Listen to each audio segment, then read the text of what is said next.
Hello everyone. तो आज हम क्लास 8 की एनसीईआरटी के अभ्यास प्रश्न को सॉल्व करेंगे, जिसमें हमारा पहला प्रश्न है रिक्त स्थानों की पूर्ति कीजिए।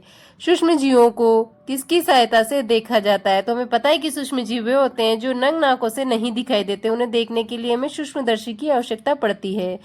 दूसरा, नील हरे शैवाल वायु से किसका स्त्रीकरण करते हैं जिससे मिट्टी की उर्वरता में वृद्धि होती है? तो हम अच्छे से चैप्टर में पढ़ चुके हैं कि वो नाइट्रोजन का स्त्रीकरण करते हैं जिससे मिट्टी की उर्वरता में वृद्धि होती है।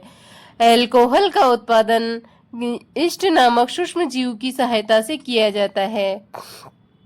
जो एल्कोहल है उसे बनाने के लिए किसका यूज होता है? तो ईस्ट नामक सूक्ष्म जीव का। हैजा किसके कारण होता है? तो हैजा जीवाणु द्वारा होता है। आगे हम देखेंगे कि सही शब्द के आगे राइट का निशान लगाइए। इष्ट का उपयोग निम्न में से किसके उत्पादन में होता है? तो एल्कोहल के उत्पादन में होता है। निम्न में से कौन सा प्रतिजैविक है? स्ट्रेप्टोमाइसिन। ये जीवाणु के द्वारा निर्माण होता है स्ट्रेप्टोमाइसिन का। निम्नलिखित में से कौन सा प्रतिजैविक है? स्ट्रेप्टोमाइसिन जीवाणु द्वारा निर्माण होता है इसका, स्ट्रेप्टोमाइसिन का। मलेरिया परजीवी का वाहक है तो मादा एनाफ्लीज मच्छर। संचरणीय रोगों में से कौन सा मुख्य कारक है? घरेलू मक्खी। ब्रेड एवं इडली फूल जाती है, इसका कारण है इष्ट कोशिकाओं में वृद्धि। चीनी को अल्कोहल में परिवर्तित करने का प्रक्रम का नाम है किण्वन। अब यहाँ देखेंगे हम जोड़ी मिलानों। कॉलम 1 को कॉलम 2 से मिलाइए। जीवाणु हैजा का कारक होता है जीवाणु। राइजोबियम नाइट्रोजन स्त्रीकरण का कारक होता है। लैक्टोबैसिलस दही का जमना। ईस्ट ब्रेड की बेकिंग। एक प्रोटोजोआ मलेरिया का कारक। एक विषाणु एड्स का कारक होता है। यहाँ हम क्वेश्चन सॉल्व करेंगे। क्या सूक्ष्म जीव बिना यंत्र की सहायता से देखे जा सकते हैं, और यदि नहीं तो वे कैसे देखे जा सकते हैं? तो सूक्ष्म जीव बिना यंत्र की सहायता से तो नहीं देखे जा सकते, उन्हें देखने के लिए हमें सूक्ष्मदर्शी की आवश्यकता पड़ती है। ठीक है, आगे हम देखेंगे अगला क्वेश्चन। सूक्ष्म जीव के मुख्य वर्ग कौन से हैं? तो सूक्ष्म जीव को जीवाणु, कवक, प्रोटोजोआ और शैवाल होते हैं। जीवाणु में आ जाता है लैक्टोबैसिलस ई कोलाई। कवक में आ जाता है एस्परजिलस पेनिसिलियम, और उसके अलावा प्रोटोजोआ में भी आ जाता है अमीबा, पेरामीशियम। शैवालों में आ जाते हैं स्पोरो गायरा, ऐसे बोलते हैं ना, स्पायरोगायरा आदि। उसके अलावा वायुमंडलीय नाइट्रोजन का मिट्टी में स्थिरीकरण करने वाले सूक्ष्मजीवों के नाम लिखिए। तो वे जीवाणु होते हैं जो मिट्टी में नाइट्रोजन स्थिरीकरण करते हैं। राइजोबियम जीवाणु जो लेग्यूमिनस कुल के पादपों की जड़ों में रहता है। उसके अलावा साइनोबैक्टीरिया, नील हरे शैवाल।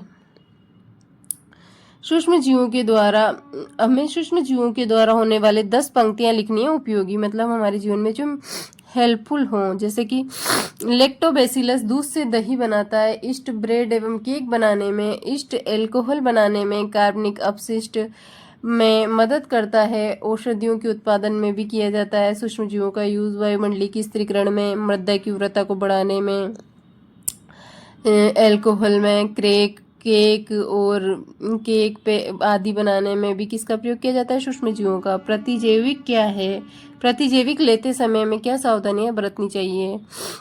तो इसके बारे में हम देखते हैं। प्रतिजैविक क्या है? प्रतिजैविक लेते समय क्या सावधानियां बरतनी चाहिए?